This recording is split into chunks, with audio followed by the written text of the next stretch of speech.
작년에 그 프랑스 집회 갔을 때 돌아오는 길에 파리 들러서 루브르 박물관을 한번 가봤어요. 하도 유명한 곳이니까. 지금 자랑하는 거예요. 제가 가봤다고. 입장료도 엄청 비쌌습니다. 비쌌고 TV에서 봤던 영화에서 봤던 삼각불 모양의 스테인 이렇게 뭐 비닐하우스 같은 거 이런 것도 보고 안에 들어가 봤는데 재미가 하나도 없었어요. 똑같은 그림이 계속 얼마나 큰지 하루 종일 돌아다니는데 거의 뭐 똑같은 그림 뭐 비슷한 조각상. 그 이제 그 집회했던 교회에 다녔던 어떤 집사님이 이제 오랫동안 공부하셨던 분이라서 하나하나 좀 몇 개 설명을 해주셨는데 한 두세 개밖에 설명을 못 하셨어요. 나머지는 그냥 쭉 걸어다녔는데 그냥 그 그림이고 이게 왜 이 돈을 내고 이렇게 여기를 막 가야 되는지를 모를 정도로 그냥 그 그림도 잘 모르고 이런 거 잘 모르니까 그게 하나도 의미가 없더라고요. 근데 이제 그냥 오직 유일하게 그냥 한 번씩 귀에 들리는 거, 이게 얼마짜리다 그러면 그것만 이제 귀에 쏟지. 이게 그만, 이게 뭐 몇억, 몇십억 그것만 있지, 나머지는. 근데 이제 그 집사님이, 설명을 해주신 몇 가지 작품이 있었는데, 그거는 한 2시간씩, 뭐 1시간씩 굉장히 오랫동안 하나에 설명을 해주시는데, 그걸 다 듣고 보니까, 이게 그렇구나. 그 의미가 있구나. 이게 그런 거였네 하고 이렇게 뭐 조금씩 뭐 보이기 시작하더라고요. 그 사람이 아는 만큼 보인다는 말이 진짜 맞는 것 같아요. 아는 만큼. 보는 만큼 알지 못해요. 아무리 봐도 그게 그거예요. 근데 아는 만큼 보이는 것 같아요. 아는 만큼. 알지 못하면 그 의미를 모르면 그냥 그게 그거고 그 그림이 그 그림이고 그 조각이 그 조각이더라고요. 그래도 그 루브르는 눈에 보이잖아요. 또 유명해서 이렇게 많이 우리가 TV나 이런 걸 접했잖아요. 그런데 3,500년 전에 지금 형체도 없고 아무것도 없이 글자만 있는 상이 어떻고 등대가 어떻고 개짝이 어떻고 지금부터 계속 지난주부터 이어지는 이것들은요 훨씬 우리에게 무의미하고 지루할 수 있는 그러한 부분입니다.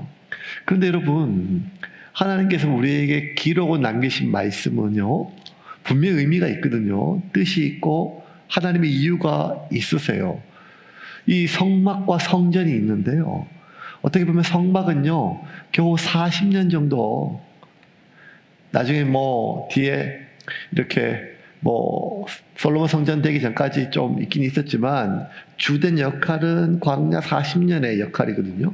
40년 정도 쓸 그 성막에 대해서 이렇게 자세하게 크기, 넓이, 그 다음에 기구 하나까지 세세하게 크기까지 설명한 게 이럴 필요가 없다는 거예요. 그걸 성경에 또 기록할 필요가 없다는 거예요. 어쩌면 성막은 임시적이고 솔로몬이 짓는 성전은 굉장히 영구적인 거거든요. 근데 솔로몬이 짓는 성전에 대해서도 하나님께서 말씀을 하셨지만 성전의 어떤 그 세세한 것들에 대해서는 이렇게 성막에 비교할 수 없을 만큼 작아요. 반대로 성전과 비교할 수 없을 만큼 정말 방대한 분량과 아주 세밀한 설명으로 하나님께서 성막과 성막 안에 있는 수많은 기구들에 대해서 이렇게 하나하나 기록으로 남기신 이유가 분명히 있다는 것입니다. 그것은 단순히 그냥 어떤 하나님을 섬기는 제단, 그 건축물 이걸 넘어서 그 하나님께서 우리에게 주고자 하는 의미가 있다는 거예요. 성막에서 제일 중요한 게 법궤잖아요. 그 지난주 우리가 좀 다루었어요. 말씀에 내 자신을 던지는 삶, 말씀을 따라가는 삶. 근데 이제 그 다음에 나오는 것이 상입니다. 상에 대해서 오늘 떡상에 대해서 이야기를 해요. 떡상 이렇게 제목을 하려고 원래 찾다가 떡상 적으니까 또 무슨 주식하던 사람들도 막 볼까봐 사도 이상이 많으니까 그래서 떡으로 했는데 일단 23절입니다. 같이 읽겠습니다. 너는 조각목으로 상을 만들되 길이는 2규빗, 너비는 1규빗, 높이는 1규빗 반이 되게 하고. 자, 상이죠. 상. 예. 이 상이 이 상을요, 하나님 만들라고 명령을 하시는데, 구체적으로. 근데 굉장히 자세하게, 그리고 아주 귀하게 이 상을 꾸미라고 금으로 다 덮고, 양쪽에는 고리를 달아서 옮길 수 있도록 하고, 또 모든 장식들은 다 금으로 감싸라고 귀하게 만들라고 명령하십니다. 24절부터 29절입니다. 순금으로 싸고 주위에 금테를 두르고 그 주위에 손바닥 넓이만한 턱을 만들고 그 턱 주위에 금으로 테를 만들고 그것을 위하여 금고리 넷을 만들어 그 네 발 위 네 모퉁이에 달되 턱 곁에 붙이라. 이는 상을 맬 채를 꿰 곳이며 또 조각목으로 그 채를 만들고 금으로 싸라. 상을 이것으로 맬 것이니라. 너는 대접과 숟가락과 병과 붓는 잔을 만들되 순금으로 만들며. 그냥 추석 때 차례 지내는 제사상 제기 만들듯이 하나하나 이렇게 설명하세요, 하나님께서. 왜 이렇게 하실까? 결국 상이 목적이 아니라 그 상 위에 무언가를 올려놓기 위함인데, 그게 주인공이에요. 금으로 싼 상이 중심이 아니라 금으로 싼 그 상 위에 올려놓는 게 주인공입니다. 이게 뭔가 하면 하나님이 진설병을 올려놓으라고 말씀을 하십니다. 30절입니다.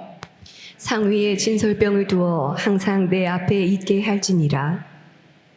진설병. 그리고 오늘 하나님께서 이렇게 상을 세세하게 설명하신 이유는 그 진설병을 올려놓게 하기 위함이에요. 우리가 진설병이란 단어가 우리가 한문으로 번역돼가지고 잘 와닿지 않아요. 사실 레헴 하파님이라고 하는 히브리어인데, 이걸 개역성경에서는 우리가 진설병이라고 하는 말로 번역했는데, 약간 조금 정확하게 그 히브리의 뜻이 나오지 않아요. 원래 레헴 하파님이란 단어는 그 얼굴의 떡이란 뜻이에요. 그 얼굴의 떡. 진설병 하면 어디 진설하다, 전시하다, 차려놓다, 보여주다, 뭐 이런 뜻이거든요. 그래서 무슨 잔치를 배설하다, 진설하다, 상을 잘 진설하다, 이렇게 뭐 차려놓다는 뜻이 아니라, 원래 진설병의 원래 의미는 레헴하파님은 그 얼굴의 떡, 하나님의 얼굴 앞에서 하나님의 임재라는 뜻이에요. 하나님의 임재를 상징하는 떡이고, 하나님의 임재 앞에서 먹는 떡, 뭐 이런 뜻이에요. 그래서 이게 오히려 이 한글 성경보다 영어 성경이 훨씬 더 우리가 이해가 다가와요. 어려운 영어도 안 해요. Bread of the presence. 하나님의 임재의 떡이란 뜻이에요. 그 임재의 떡이란 뜻이에요. 그러니까 이 떡은 하나님의 임재의 떡이라는 거예요.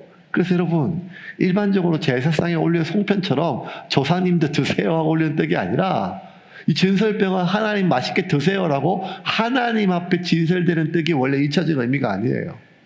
오히려 반대로 이 진설병은 하나님이 이 이스라엘 백성들을 이렇게 먹이신다. 하나님이 이스라엘 백성들을 이렇게 지금까지 보호하시고 먹이시고 인도하셨음을 기억하고 상징하는 의미에서, 기념하는 의미에서 진설병을 명령을 하셨다는 거예요. 그래서 여러분, 이 진설병을요, 구체적으로 어떻게 만드는지, 이제는 떡이 아니라 그 상이 아니라 떡을 만드는 방법까지 레위기에 나와요. 24장 5절과 6절 같이 읽겠습니다. 너는 고운 가루를 가져다가 떡 12개를 굽되 각 덩이를 10분의 2에 바로 하여 여호와 앞 순결한 상 위에 두 줄로 한 줄에 6씩 진설하고. 자, 고운 가루요. 고운 가루 떡을 만드는데, 이 고운 가루가 지금 광야 생활이잖아요. 그러니까 고운 가루는 곡식 가루인데 농사를 지어야 되는데, 광야에서 곡식이 어디 있어요? 그러면 이 진설병을 만드는 고운 가루는 뭘로 만들었을까요? 만나로 만들었어요. 그 진설병은 만나로 만든 빵이에요. 그러면 그 만나는 뭐예요? 하나님이 이스라엘 백성들을 먹이시려고 주신 땅이.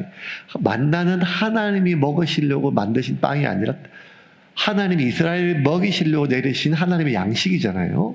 이스라엘이 늘 먹던 양식, 하나님이 이스라엘을 먹이셨던 그 양식을 꽈서 고운 가루를 만들어서 진설병을 만들었어요. 그러면 이 빵은, 이 떡은요, 하나님이 드시기 위함이 아니라 이스라엘 백성들을 위함이에요.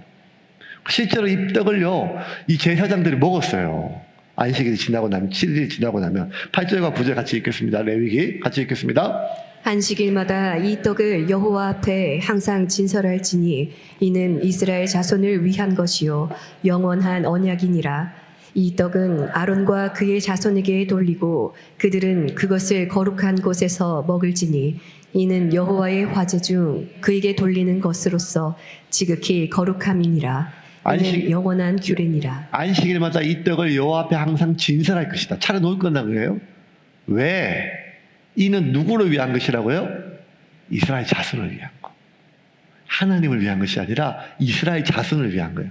그래서 여러분 일차적으로 지금 여러분 우리가 이제 성막 배우고 지금 진설병까지 다 배우고 있잖아요. 일단 기억하셔야 돼요. 진설병은 하나님 조상님 이번에 잘 차려 드시고 이번에 자손들 복 주세요라고 하는 한가위 차례 이런 게 아니라 하나님께서 이스라엘 백성들에게 내가 너희들을 이것으로 먹였다. 그리고 앞으로도 먹일 거다. 내 앞에서 이거를 먹어라. 하나님 면전의 떡이니까요. 거룩한 곳에서 먹었어요, 실제로. 이 떡은 하나님의 임재를 상징해요. 그래서 하나님 앞에서 마치 제사장들이 먹었어요, 이거를요. 이 이스라엘 백성들이 이제 하나님 앞에 시내산 앞에서 기다리고 있고 모세가 이 성막에 대한 하나님의 어떤 이 명령들을 듣기 전에 70명의 장로와 아론과 홀을 하나님이 직접 산으로 불러가지고 하나님의 영광, 하나님 임재 앞에서 먹고 마셨잖아요. 그런 것처럼 이스라엘 백성들이 하나님 임재 안에서 먹고 마시는 것을 하나님의 임재를 뜻해요. 이 진설병은. 그래서 여러분 진설병의 1차적 목적은 무엇인가 하면 하나님의 임재를 우리에게 계속 보여주고 또 먹여주고 상징하는 거예요. 너희가 이 떡을 볼 때마다 먹을 때마다 내가 너희와 함께하고 있음을 기억하고 기념하라는 거예요. 왜냐하면 여러분 하나님이 나를 먹이심을 확신해야 하나님의 말씀에 나를 던질 수가 있어요. 하나님이 나를 먹이심을 확신하지 못하면 아무리 계산해도 손해인데 그게 말씀이라고 하나님 뜻이라고 우리가 순종하기 어렵잖아요. 우리가 죽으면 죽으리라 하고 하나님 말씀에 내 자신을 던질 수 있는 것들은 언젠가 하면 하나님이 나를 먹이시고 하나님이 나를 인도하신다는 확신이 있을 때만 내가 하나님의 말씀에 나를 던질 수가 있어요. 그렇게 나를 던진 말씀, 그 말씀은요 내가 읽은 말씀이고 내가 들은 말씀이에요. 내가 읽은 말씀과 내가 들은 말씀, 그 말씀이 내 안에 있을 때, 내가 기억될 때, 그 말씀이 생각날 때 나는 하나님의 임재 안에 있는 거예요, 여러분. 떡상을 보면 양쪽에 네 고리가 있어요. 그 고리는 이동한다는 뜻이에요. 여러분, 그 거룩한 법궤도 손으로 만지면 죽으니까 손으로 만질 수 없게 법궤 최에 걸어가지고 옮기게 했거든요. 이 말은 손으로 되면 안 되는 거예요. 그런데 그 거룩한 하나님의 임재를 상징하는 법궤도 항상 고리가 있고 상도 고리가 있어요. 모든 게 다 고리가 있어요. 이건 이동한다는 거예요. 하나님의 임재는 어떤 특별한 장소, 그 공간의 임재가 아니라 모든 곳에 이동하는 거예요. 하나님 모든 곳에 어떤 신전에, 성전에, 공간에, 교회 그곳에 있는 것이 아니라 하나님의 말씀을 내가 기억하고 내가 마음에 있을 때 그 말씀에 내가 나를 던질 때 나는 하나님의 임재 안으로 들어가는 거예요. 그래서 여러분 우리가 예배 때 하나님의 은혜를 경험해요. 찬양할 때 하나님의 은혜를 경험해요. 이것도 하나님의 임재예요. 근데 여러분 하나님의 임재에 들어가는 더 많은 방법, 더 깊은 방법은 뭔가 하면 하나님이 우리에게 주신 말씀 안으로 내가 들어가는 거예요. 그게 하나님의 임재예요. 그러면 하나님께서 왜 이렇게 이 진설병이 아니더라도 하나님이 만나를 먹이시고 구름 기둥을 보내시고 불 기둥을 인도하시고 이 모든 것들을 다 지난 광야 40년 동안 앞으로 단 하루도 빠짐없이 매일 반복했던 거예요. 이건 하나밖에 없어요. 내가 너희와 함께 한다는 거예요. 이스라엘 백성들이 하나님의 임재를 누리기를 바랐던 거예요. 그런데 이스라엘 백성은요, 이 진설병을 봤어요. 진설병을 먹었어요. 만나를 먹었어요. 구름 기둥 안에 있어요. 불 기둥 안에 있어요. 그런데도 하나님의 임재를 누리지를 못했어요. 안 믿은 게 아니라, 왜냐하면 우리가 지금 저 진 밖에 있는 적들에 대한 두려움 때문에, 그 불안 때문에 지금 나와 함께 하시는 하나님의 임재를 누리지를 못하는 거예요. 지금 우리가 만나를 먹고 있지만 아무것도 없는 빈들에서 어떻게 될지도 모르는 이 미래에서 앞으로 우리가 뭘 먹을까, 그에 대한 불안 때문에 지금 만나를 통해서 우리에게 임하시는 하나님의 임재를 누리지를 못한 거예요. 그러니까 40년 내내 하나님의 임재 안에 있으면서 불구하고 히브리 백성들이 늘 하나님의 임재를 누리지 못한 게 아니라 거의 대부분의 시간을요, 염려와 두려움 때문에 지금 나와 함께 계신 하나님을 못 누렸어요. 가만히 되돌아보니까요, 제가 딸내미가 이번 주에 서울에서 내려와가지고 저한테 그냥 부스부스 질문들 잘해요. 아빠는 지금이 인생에 제일 빛날 때가 언제야? 제가 빛날 때가 제일 언제일까요? 지금 아마 반짝반짝 이마가 빛나는 것 같아요, 이렇게. 한번 그때는 뭐 지금이라 했는데 가만 생각해 보니까 제 인생에 최고 좋았던 시절이 2006년도와 2011년도 그 두 해. 그때가 제주도에서 1년살이 할 때예요. 교회 그만두고. 그때 최고 좋았어요. 왜냐하면 아이들하고 맨날 바빠가지고 시간 못 보는데 아이들하고 24시간 같이 1년 꼬박 보내고. 여러분, 제주도 한 달 살이도 좋은데 1년 살이가 얼마나 좋아요. 맨날 낚시하고 맨날 낚시했거든요. 그래서 한 번도 이런 적이 있어요. 이제 맨날 잡아가지고 이제 애들하고 이제 낚시해가지고, 제가 낚시해서 저녁에 매일 뱅에돔을, 반찬을 맨날, 월급이 없으니까 쌀은 싸고 반찬이 비싸잖아요. 그래서 매일 뱅에돔을 구워주고 참돔을 구워줬어요. 매일 반찬으로. 거의 매일 먹었어요. 그러고 나서 이제 2012년도에 이제 부산에 왔죠. 그래서 이제 북림 아파트 용원에 그 사택에 있으면서 이제 집사람이 그 한우로 마트에서 고등어를 좀 사가지고 구워줬어요. 근데 영진이가, 아빠 이거 무슨 고기야? 아빠 잡았어. 이거 아빠 잡은 거 아니야. 이제 아빠 낚시 못해. 그게 뭐야? 이게 고등어야. 사람들은 이거 먹어. 그랬더니만 영진이 이렇게 얘기해요. 일반 사람들은 참돔 안 구워 먹고 고등어 먹어? 누가 들으면 무슨 재벌집 막내 손주 얘기 같아요. 일반 사람들은. 그렇죠. 참돔을 누가 구워 먹어요? 해 떠먹죠. 근데 그때는 저희는 1년 내내 뱅에돔하고 참돔을 구워 먹었거든요. 그러니까 얼마나 좋아요. 매일 낚시하고 애들하고 시간을 보내. 근데 그게 지금 시점에서 그런지 그때가요, 제 인생에서 제일 암흑기였어요. 왜냐면 월급이 없으니까 뭘 먹고 살지가 늘 두렵고, 미래가 결정된 게 없으니까 지금은 이거 남아있는 뭐가 있어서 있지만 이거 떨어지면 앞으로 어떡하지? 아니, 그걸 2006년도, 2011년도 두 번 다 똑같았어요. 그때가 늘 불안했어요. 참돔을 구워 먹으면서도, 아이들과 좋은 시간을 보내면서도, 되돌아보니까 하나님이 다 예배해 놓으셔서 그 다음 길에 어디렇게 하고 뭘 하고 다 예배해 놓으시고 다 누릴 수 있도록 하나님께서 좋은 집에 좋은 것 먹고 한 번도 굶기지 않고 한 번도 서글퍼지지 않고 하나님이 다 예배해 놓으셨는데, 문제는 그때 그걸 모른다는 거예요. 그러니까 그 2006년과 2011년들은 제 기억 속에 가장 불안했어요. 오늘은 내일은 뭐 하지? 어떻게 하지? 앞으로 어떻게 되지? 그 내일에 대한 불안 때문에 현재 조금도 못 누리고 있는 것을 지금 내가 보니까 알겠더라고요. 아, 그때가 참 꽃길인데. 왜 우리 인생은 이럴까요? 왜 항상 뒤돌아봐야 꽃길이죠? 지금 살고 있는 것은 왜 우리가 하나님의 보호로 인도하심으로 못 느끼죠? 왜 오늘 만나러 먹고 오늘 안 굶고 있으면서 내가 하나님의 임재 안에 있음에도 불구하고 늘 광야처럼 여겨지죠? 하나님이 우리에게 주셨던 그 진설병은 하나예요. 내가 너희를 먹인다는 거예요. 내가 너희를 먹였다는 거예요. 그리고 내가 너와 함께 한다는 거예요. 그걸 기억하라는 거예요. 그리고 그걸 기념하며 그것을 누리라는 거예요. 뭘 누리라? 하나님이 나와 함께 하심이라는 거예요. 진설병은 또 하나, 하나님 우리에게 주신 빵이지만 떡이지만 또 하나 하나님께 우리가 드리는 떡이에요.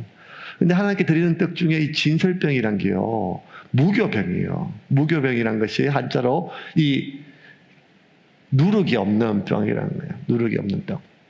여러분, 빵을 조금 아시는 분은 있겠지만, 빵은요, 이렇게 이스트, 누룩을 넣어가지고 발효가 돼야 맛도 있고, 크기도 좀 커져요. 이렇게. 씹기도 연하고. 누룩은 부풀리는 거예요. 누룩은 이렇게 효모를 이렇게 성분을 변하게 만드는 거예요.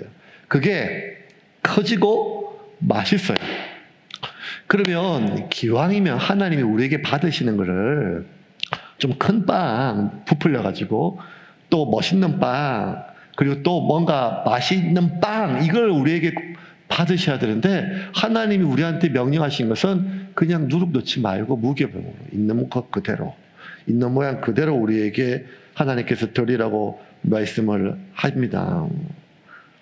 사실 하나님께서 우리에게 받으시는 제물은요, 우리의 몸과 마음과 우리의 삶이에요. 그래서 사도 바울이 로마서의 12장 1절에 이렇게 고백했습니다. 같이 읽겠습니다. 그러므로 형제들아 내가 하나님의 모든 자비하심으로 너희를 권하노니 너희 몸을 하나님이 기뻐하시는 거룩한 산 제물로 드리라. 이는 너희가 드릴 영적 예배니라.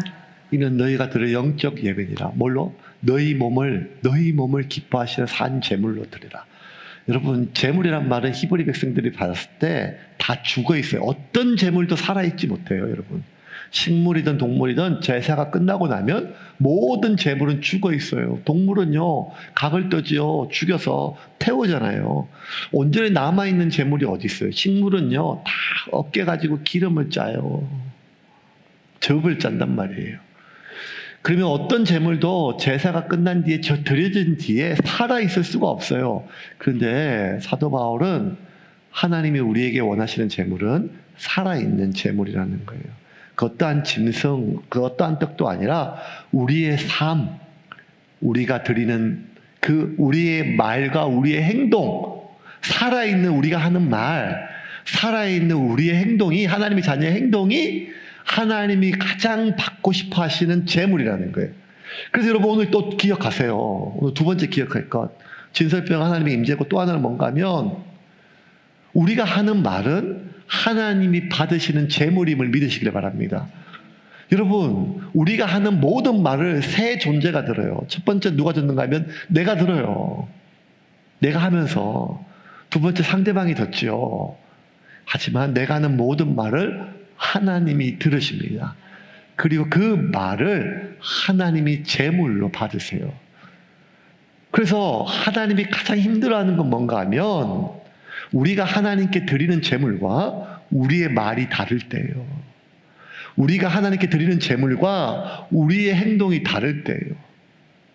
하나님이 히브리 백성들을 보고 가장 그 제사를 힘겨워하셨을 때, 너희들이 부정했을 때, 너희들이 뭔가 다른 게 음식물이 제물이 부정했을 때 이런 게 아니라 너희들이 절기 때마다 안식일마다 대회로 모일 때마다 정말 너희들이 생각하는 가장 귀한 것으로 귀한 것 제물은 드리지만 너희의 말은 너희의 삶은 너희가 드리는 제물과 너무 동떨어져 있다는 거예요.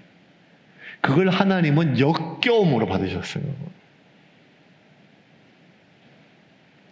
그래서 여러분 하나님이 받으시는 그 진설병은요, 그 떡은요, 변질되지 않는 삶이에요.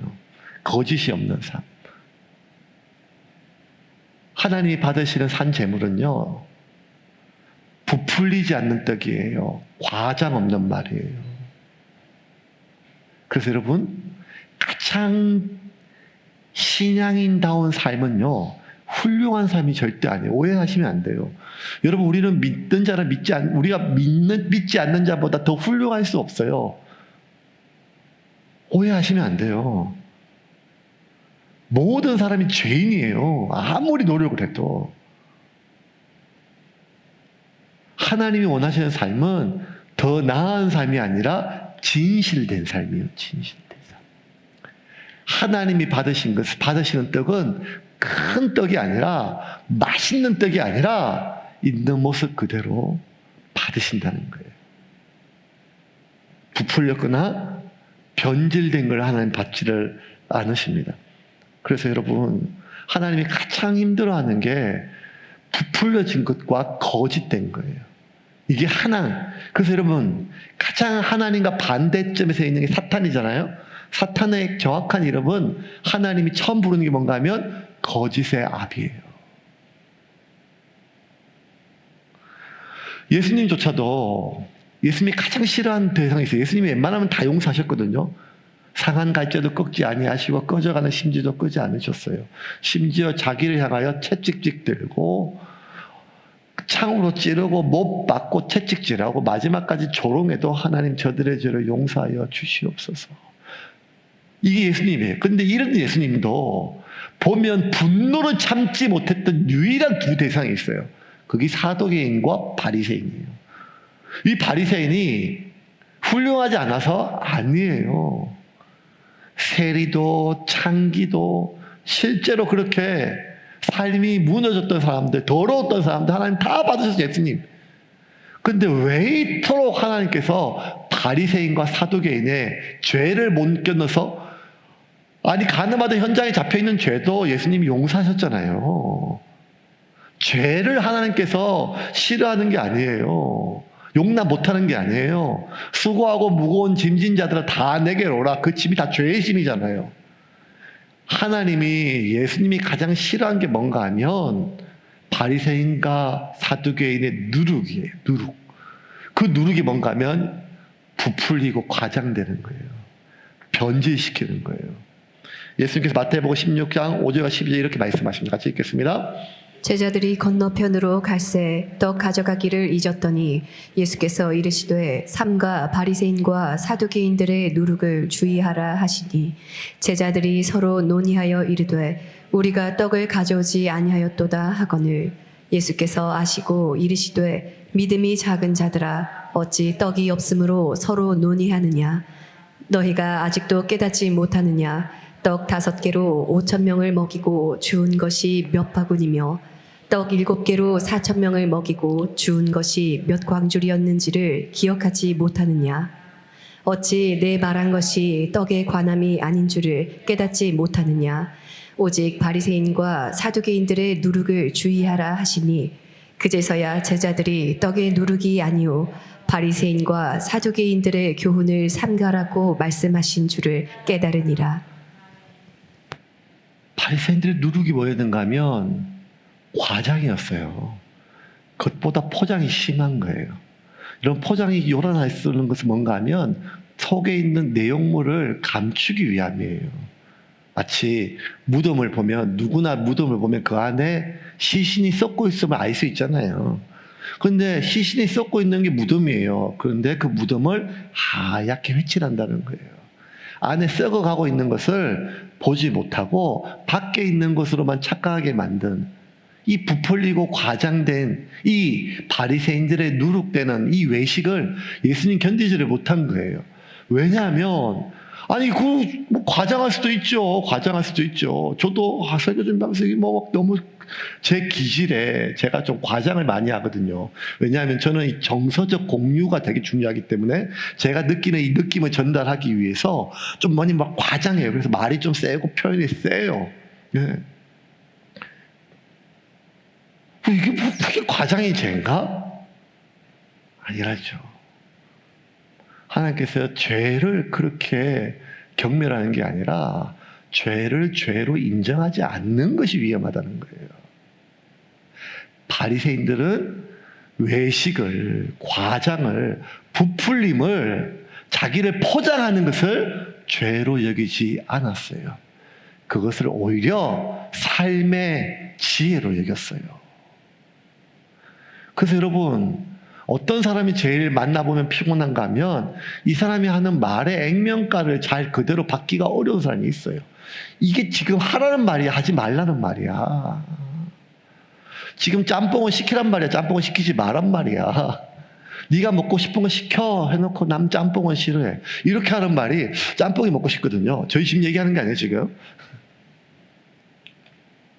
그러니까 자신의 하는 말에 액면가하고 의도하고 다른 사람들이 너무 많아요. 왜 이렇게 할까요? 그 내면을 정확하게 예수님께서 이렇게 얘기하셨어요. 누가복음 12장 1절부터 3절까지 메시지 성경을 보겠습니다. 어느새 무리가 수천 명으로 엄청나게 늘어나 서로 발에 밟힐 지경이 되었다. 그러자 예수의 일차적인 관심은 제자들에게 있었다. 예수께서 제자들에게 말씀하셨다. 바리새인들의 거칠애에 더럽혀지지 않도록 주의하여라. 너희는 자신의 참 자아를 영원히 감춰둘 수 없다. 머지나 본 모습이 드러나게 되어 있다. 너희는 종교의 가면 뒤에 영원히 숨을 수 없다. 머지나 가면이 벗겨지고 진짜 얼굴이 드러날 것이다. 너희가 은밀한 데서는 이렇게 속삭이고 사람들 앞에서는 그와 정반대로 전할 수 없다. 너희가 속삭이며 한 말을 온 동네에 대고 다시 말할 날이 올 것이다. 결국 맨살이 드러난다는 거예요. 아무리 뭘 포장해도요. 아무리 포장해도. 근데 사람들은 자신의 맨살을 드러내고 맨살을 보다는 자기가 여김받고 싶은 이미지로 포장하기를 바래요. 근데 인생을 살다 보면 우리가 좀 알잖아요, 여러분. 제일 비싼 고기는 양념갈비가 아니라 생고기인 거 아시죠? 고기의 질이 떨어질수록 양념으로 포장을 해야 돼요. 제일 좋은 회는 물회가 아니라 그냥 회예요. 온갖 양념으로 뒤덤벅을 하면 그 맛이 없어지잖아요. 처음에는 그 양념 맛으로, 미원 맛으로 먹어요. 하지만 우리가 점점 먹다 보면 결국 알잖아요. 그 자체가 제일 낫다는 것. 그래서 어린 여자애들이 얼굴에 떡칠을 하고 다니면 안타까워요. 아니 저렇게 이쁜 얼굴을 왜 저렇게 얼굴에 떡칠을 할까? 지는 지가 얼마나 이쁜지를 몰라요. 그 얼굴이. 하나님 보실 때 그렇다는 거예요. 하나님 보실 때. 사람들이 왜 그렇게 포장하고 과장하느냐? 하나밖에 없어요. 사람들에게 잘 보이려고 하는 거예요. 그럼 사람들에게 잘 보이려고 하는 게 죄냐? 아니라는 거. 우리 다 사람에게 잘 보이려고 하는 거. 저도 오늘 아침에 여러분 이쁘게 보이려고 얼마나 꽃단장하고 먼저 여러분 이거 머리 세우기가 쉬운 줄 아세요? 나이 50 넘으면 머리 자꾸 주저앉잖아요. 이거 세우려면 엄청 애먹는단 말이에요. 이거 얼마나 아침에 성령의 힘으로 세웠단 말이에요. 이걸 예쁘게 보이려고요. 남들에게 잘 보이려는 게 죄라는 것이 아니라 남들에게 잘 보이기 위해서 하나님이 보고 계시다는 것을 부정하는 게 위험하다는 거예요. 지나칠 정도로 남의 보이는 것에 신경을 쓰다 보면 하나님이 보고 계시다는 것을 망각하게 되고, 하나님이 보고 계시다는 걸 자꾸 망각하게 되면 하나님이 있는 것이 나에 대한 하나님의 평가가 아무런 의미가 없어진다는 거예요. 그게 가장 위험하다는 거예요. 사울 왕을 보세요. 사무엘이 하나님이 당신 왕 삼은 거 하나님이 후회하십니다. 하나님 당신 버리셨습니다. 이렇게 끔찍하고 무서운 말을 듣고서도 그 다음에 나오는 사울의 멘트가 뭐예요? 그렇더라도 지금 나와 함께 가서 제사를 집전해 주셔야 장로들 앞에 내 체면이 섭니다는 거예요. 백성들 앞에 내 체면이 선다는 거예요. 이게 얼마나 위험한 상황이에요. 그래서 여러분, 지금 바리새인들은 누구보다 사두개인들은 하나님에 대한 전문가예요. 그런데 그들이 하던 모든 대다수의 단어들은 종교적인 언어이고 하나님을 언급해요. 하지만 그들의 안중에는 하나님이 아니라 늘 사람이에요. 내가 이 기도를 하나님이 들으시는 게 아니라 내가 기도하고 있다는 걸 사람들이 봐야 돼요. 내 금식을 하나님이 받으시는 게 중요한 게 아니라 내가 금식하고 있다는 걸 사람들이 봐야 돼요. 내가 지금 구제하고 있는 이 구제를 통해서 이 사람이 얼마나 도움을 받는 게 아니라 내가 구제하고 있는 걸 사람들이 알아야 돼요. 이게 나쁘다, 역겹다 이게 아니라 우리가 가장 중요한 하나님 앞에서 내가 어떻게 살아야 될지를 자꾸 망각하고 산다는 거예요. 이게 포장과 위선의 과장의 위험성이라는 거예요. 또 하나 누룩은요, 부풀리는 걸 넘어서 또 하나 변질시켜요. 재료를 변질시키잖아요. 여러분, 사실 이게 발효냐 아니면 부패냐 그 경계가 애매해요. 누군가한테는 여러분 이 홍어가 부패된 냄새이고요, 누군가한테는 이 홍어가 맛있는 발효된 냄새잖아요. 이 발효냐 부패냐 이게 경계가 애매하지만 중요한 것은요, 발효와 부패는 재료가 만드는 게 아니라 그곳에 투입되는 균이 만들잖아요.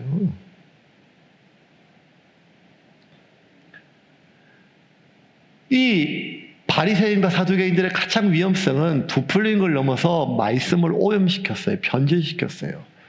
이들이 늘 예수님을 공격할 때 썼던 게 뭔가 하면 예수님의 행실이 아니라 말씀이었어요. 성경 말씀을 통해서. 마태복음 22장 28절과 29절에 보면 사두개인이 부활에 대해서 사두개인은 부정했거든요.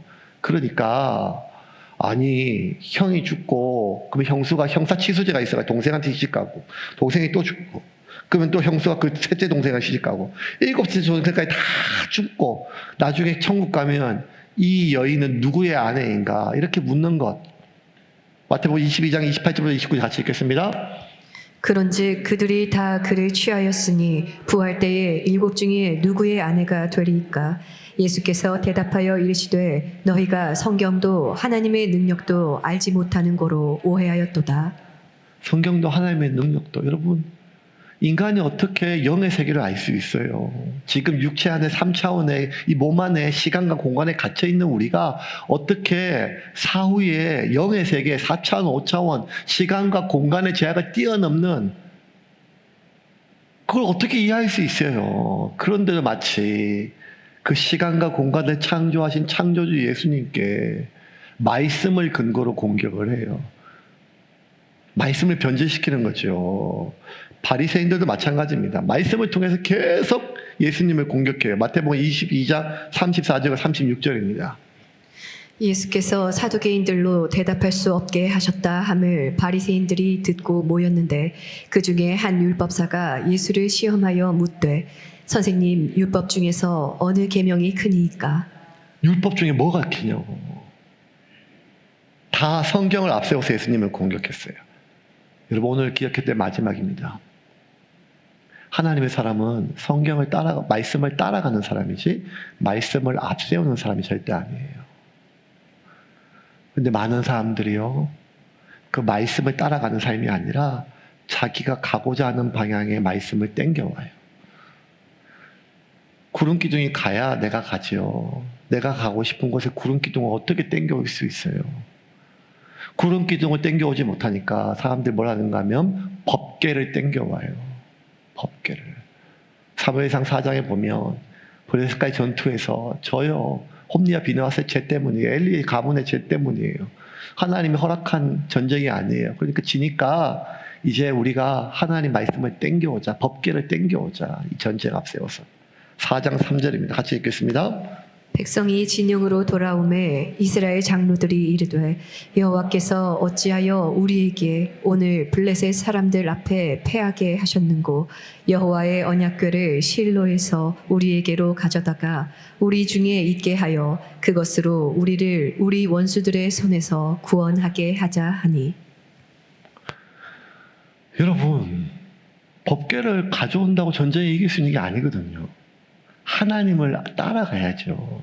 내가 가는 길에 하나님을 따라오게 하면 어떻게 돼요? 근데 사실 우리가 보면 대부분 그렇지 않아요?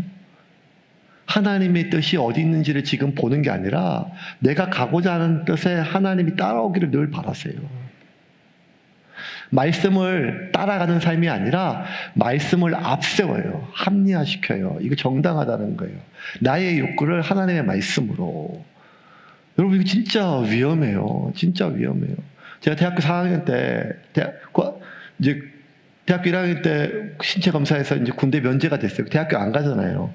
군대를 안 가잖아요. 그러니까 시간 좀 남아요. 신학대학원 가는데 그냥 가면 약간 그냥 목사하면 뽀대가 안 날 것 같아요. 그래가지고 아주 좋은 대학 법대 이렇게 편입 준비를 했어요.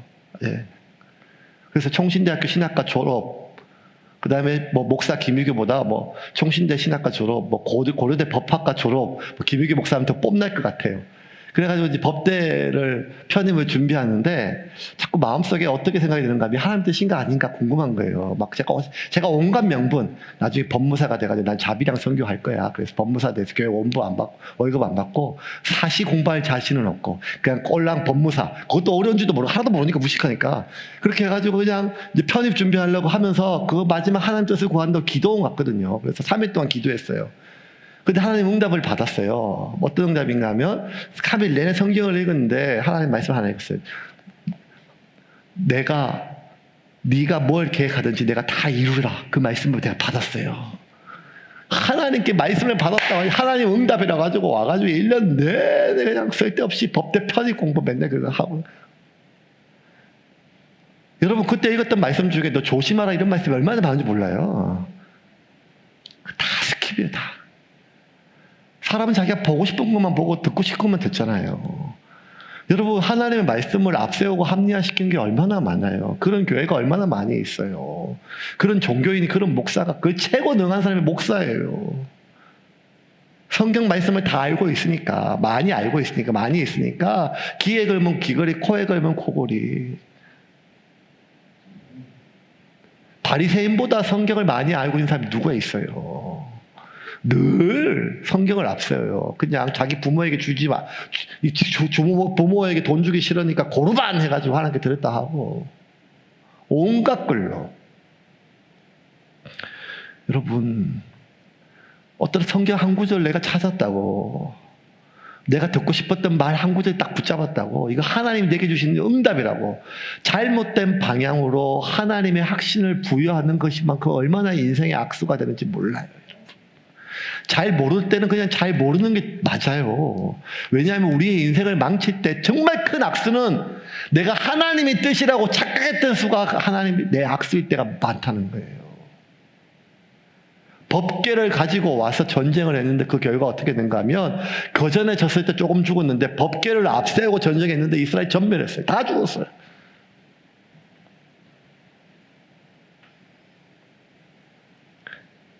한동안 저도 연말이 되면 부교육자니까 올해의 말씀 이런 거 그거 막 준비했거든요. 그 기획해가지고 올해의 말씀 쭉 뽑았어요. 그래서 좋은 말씀만 다 뽑았어요. 한 130가지 있어요. 성경에 좋은 말씀. 딱 들으면 딱 뽑으면 재미 좋은, 기분이 좋은 그런 말씀. 올해 말씀 해가지고 수백 걸 막 복사해가지고 이제 도전 말아가지고 이렇게 올해 말씀처럼 이제 성구영신 예배 나면 뽑는 거 그걸 오랫동안 했었어요. 어떤 나이 많은 권사님이 말씀을 다 뽑았어요. 딱 보더니 얼굴이 갑자기 새카매져요. 성질을 막 내요. 이 나쁜 말씀은 없는데 왜 이 권사님이 왜 이렇게 화를 내시죠? 이분이 평소에 이런 분이 아닌데. 나보고 좀 읽어보래. 이게 도대체 이게 무슨 말씀이냐. 읽어보더니만 내 태의 문이 열리리라 이렇게. 뭐가 실수로 잘못 컴퓨터를 뽑으니까.